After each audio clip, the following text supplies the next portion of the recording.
உம்மை நம்பி நடக்கிறேன் தகப்பனே,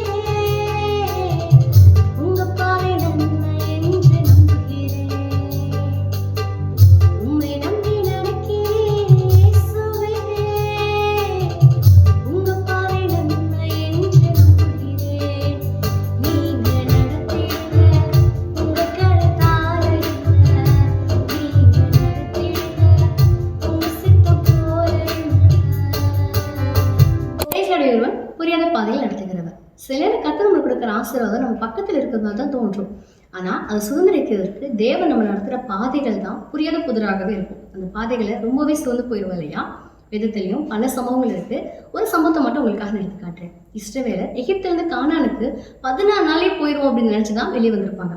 ஆனா தேவன் அவர்களை 40 வருடம் அந்த வனாந்தரத்தில் நடத்தினார். காரணம் அவர்களை அழிக்கிறதுக்காக அல்ல, அவர்களை உருவாக்குறதுக்காக தான். எஸ், அடிமைகளாக புறப்பட்ட இஸ்ரவேலர்கள் சுதந்திரிக்கும் பொழுது யுத்த வீரர்களாக மாறினாங்க. இன்னைக்கு ஒருவேளை உங்க வாழ்க்கையில புரியாத பாதைகளை கத்தர் அனுமதிச்சிருந்தாருன்னா சோர்ந்து போகாதீங்க.